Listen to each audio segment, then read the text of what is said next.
Good morning student. चलो आज हम लोग डिस्कस करते हैं मैग्नेटिक का बिगनर बॉक्स 10।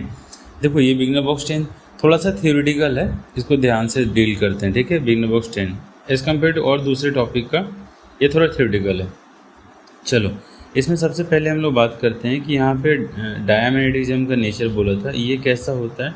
इंट्रिंसिक प्रॉपर्टीज़ को कैरी करता है। ठीक है, द मटेरियल जनरली। ओके, तो इंट्रिंसिक का मतलब क्या होता है सर, ये इंडिपेंडेंस होता है, तो इंडिपेंडेंट नेचर को कैरी करता है। ठीक है, डायमैग्नेटिक इंट्रिंसिक प्रॉपर्टी। और दूसरा क्या लिखा हुआ है, मैग्नेटिक फील्ड। ओके, तो दूसरा जो है यहाँ पे fill in the blank fulfil करना है, इसका रोल प्ले क्या है सर, ये ऑर्बिटल्स में इलेक्ट्रॉन्स रोटेट करते हैं, उसके कारण प्रोड्यूस होता है। ठीक, अब ये मैच वाला कॉलम हम लोग बनाना है। ठीक है, इस मैच वाले कॉलम में हम लोग को देखना है कि क्या सिचुएशन हो रहा है सर, किसे इसके बारे में बात करना है सर। पैरामैग्नेटिक इसका नेचर क्या होता है, ये डायरेक्ट फॉर्मूला से ही देखते हैं बेटा।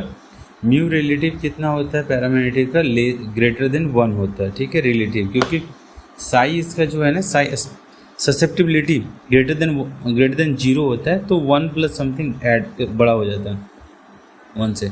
बी का क्या है सर, डायमैग्नेटिक का क्यू ऑप्शन हो जाएगा, और सुपर कंडक्टर का साई क्या है, नेगेटिव, और लास्ट में फेरोमैग्नेटिक का साई फंक्शन बहुत बड़ा होता है। ठीक है, वहाँ से हम लोग थ्योरेटिकल क्वेश्चन है, बस वहाँ से कॉपी कर दिए। ओके, अब हम लोग को पूछा है कि जो ससेप्टिबिलिटी है वो टेम्परेचर से कैसे डिपेंडेंट है। हम लोग को पता है कि डायमैग्नेटिक में ससेप्टिबिलिटी जो टेम्परेचर पे प्रोपोर्शनल है, T⁻0 पे। ओके, और हम लोग देखते हैं पैरामैग्नेटिक में ससेप्टिबिलिटी किस पे होता है, ससेप्टिबिलिटी एंड टेम्परेचर का रिलेशन इन्वर्सली होता है। ओके, और थर्ड हम लोग फेरोमैग्नेटिक्स में देखते हैं ससेप्टिबिलिटी और टेम्परेचर में रिलेशन 1/T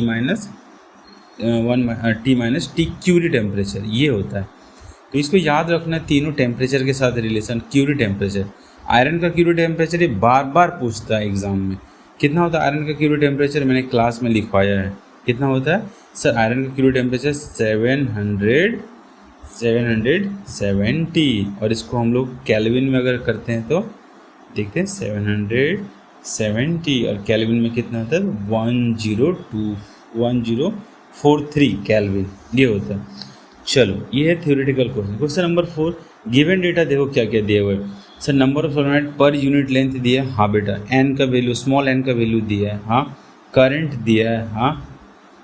और सर ये लास्ट में ये जो वेबर मीटर स्क्वायर, ये क्या इनडायरेक्टली ये पता है मैग्नेटिक फील्ड है, तो मैग्नेटिक फील्ड का यूनिट ऐसा कैसे, टेस्ला के अलावा।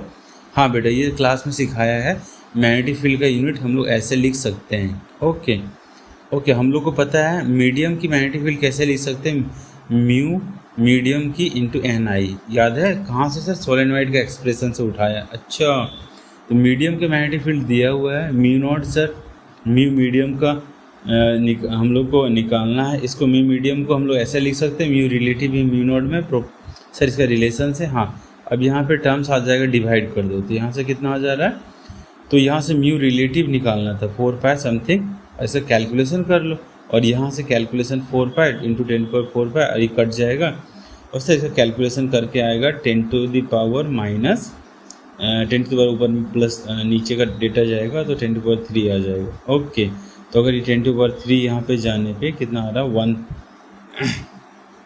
5000 आ रहा है, तो हमें 5000 आ रहा है, तो हमें निकालना क्या था सर, हमें निकालना था ससेप्टिबिलिटी। तो क्या होता है रिलेशन ससेप्टिबिलिटी का, तो सर ससेप्टिबिलिटी होता है, ससेप्टिबिलिटी का एक फॉर्मूला लिख सकते हैं, μr-1, तो कितना हो जाएगा 5000 में 1 घटाने पे सर 499, ये आ गया ससेप्टिबिलिटी। ये ठीक है, चलो 5000 लिख दिया। ओके, चलो आगे चलते हैं हम लोग। ओके, अब हम लोग क्वेश्चन नंबर 5 की तरफ मूव करते हैं। क्वेश्चन नंबर 5 में क्या है कि सर हमें फ्लक्स का फॉर्मूला B/A, ये सिखाऊंगा फ्लक्स, और सिखाया भी क्लास में। ये एक्चुअली इलेक्ट्रोमैग्नेटिक वेव का है, तो फ्लक्स का फॉर्मूला ये लिखते हैं। अब बी को हम लोग, बी क्या है मीडियम का म्यू को क्या लिख देते हैं, मीडियम का म्यू और मीडियम का H। ओके, तो यहाँ से म्यू लिख रहा हूँ, किसका सर, मीडियम का, ये ठीक है। इसको पुट कर दो, यहाँ पे फाई का वैल्यू दिया हुआ है, हाँ फाई कितना दिया हुआ है सर, फाई दिया हुआ है वहाँ पे वेबर में 3 पॉइंट समथिंग, और म्यू मीडियम को हम लोग ऐसे लिख सकते हैं mu relative into term H A. हमसे पूछ क्या रहा है पर, ठीक है, परमेबिलिटी पूछ, अच्छा परमेबिलिटी पूछ रहा है, ठीक, एंड ससेप्टिबिलिटी। परमेबिलिटी कितना होगा इसका, तो परमेबिलिटी हम लोग को क्या निकालना था, ये कंबाइंड डेटा निकालना था, mu R into mu naught. अगर हम लोग देखते हैं तो सबसे पहले म्यू रिलेटिविटी निकाल लेते हैं कितना आ रहा है। तो म्यू रिलेटिव कितना आ रहा है सर, इसको पूरा डेटा को यहाँ फाई का एच का सारा वैल्यू यहाँ पे पुट करें। क्या क्या दिया था, एच दिया है, फाई दिया है और एरिया दिया है। तो सारा डेटा यहाँ पुट किया और यहाँ पे सर पूरा कैलकुलेट करके मैंने म्यू आर निकाल लिया। म्यू ये क्या है सर, रिलेटिव परमेबिलिटी निकाला, और उसके बाद रिलेटिव परमेबिलिटी के बाद यहाँ पुट कर देंगे -1 में, तो आ जाएगा ससेप्टिबिलिटी। तो म्यू आर माइनस दिए दिस ससेप्टिबिलिटी आ जाएगा। और सर आपने यहाँ पे मीडियम का परमिटिविटी नहीं निकाला, अरे भाई रिलेटिव परमिटिविटी को म्यू नॉट से मल्टीप्लाई करके निकाल लो, इजी क्वेश्चन है, वेरी इजी, निकल जाएगा। अब हमसे यहाँ पूछ रहा है कि जो x है वो किसको रिप्रेजेंट कर रहा है, x डायमैग्नेटिज्म को रिप्रेजेंट कर रहा है और y किसको रिप्रेजेंट कर रहा है, पैरामैग्नेटिज्म को। अच्छा, ये इसका जब मैग्नेटिक फील्ड में ये दोनों को रखते हैं मटेरियल तो ऐसा करैक्टर शो करता है, ठीक है, इस बात को एक्सेप्ट कर लो। ओके, नेक्स्ट क्वेश्चन, अगर हम नेक्स्ट पार्ट इसका क्या है, बी पार्ट, क्या बोलता है, state the reason for behaviour, state reason for the behaviour of the field lines in X Y. अच्छा, एक्स वाई में हम लोग बिहेवियर देखते हैं कैसा करता है।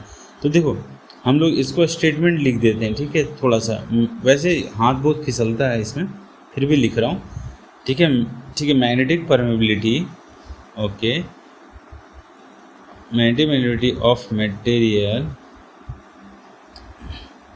Of diamagnetic material, diamagnetic material, ठीक है, diamagnetic specimen is slightly less than vacuum, okay, less than vacuum and magnetic permeability, okay, of paramagnetic specimen is slightly more than vacuum, okay, बस, ठीक है, ये स्टेटमेंट लिख दी। चलो क्वेश्चन नंबर हम लोग 7 की तरफ मुड़ते हैं। सर ये भी देखो थ्योरेटिकल है, तुम कर लो, ठीक है, थ्योरेटिकल स्टेटमेंट है। ओके, आगे चलते हैं। क्वेश्चन नंबर 8, क्वेश्चन नंबर 8 में हम लोग देखते हैं दिया क्या, एरिया दिया है, हाँ सर, और सर ये मैग्नेटिक फील्ड दिया है, मैग्नेटिक कहते हैं मैग्नेटाइजिंग फील्ड। तो मैग्नेटाइजिंग फील्ड का मतलब होता है एच दिया हुआ है, ठीक है, और सर यहाँ फ्लक्स दिया हुआ है, ठीक है। तो हम लोग को पता है कि सर ए दिया है, एच दिया है और बी दिया, मतलब ये यहाँ पे फ्लक्स दिया है, बी नहीं, गलत लिख दिया मैंने, ठीक है, और बी नहीं होगा, फाई दिया है, ठीक है, तो फाई दिया। अब हम लोग सारा डेटा को बस खाली यहाँ पे पुट करना है, ये अपना वेरी इजी क्वेश्चन है और लास्ट क्वेश्चन, ठीक है, ठीक है। यहाँ पे क्या दिया, 5 फुट कर लो। तो सर यहाँ पे mu relative into H into medium का होगा, मीडियम इंटू एच इंटू ए लिख सकते हैं, ठीक है, और मीडियम को क्या लिख सकते हैं, म्यू आर इंटू एप्सिलॉन। हमसे पूछ क्या रहा है, परमेबिलिटी। अच्छा, परमेबिलिटी पूछ रहा है, मतलब म्यू रिलेटिव भी पूछ रहा है, तो हमको इसको कंबाइन म्यू एम ही लिख दो, यही पूछा है। तो 5 डिवाइड बाई एच, 5 का वैल्यू दिया है सर, हाँ, एच का वैल्यू दिया है सर, हाँ, पुट कर दो, 5 कितना है दिस और एच कितना है दिस, पुट करके बस खाली 5 एच और ए को रखो, वैल्यू कैलकुलेट करो, ठीक है। ये थोड़ा थ्योरेटिकल था बेटा, ठीक है, थैंक यू बेटा, bye bye, okay, take care.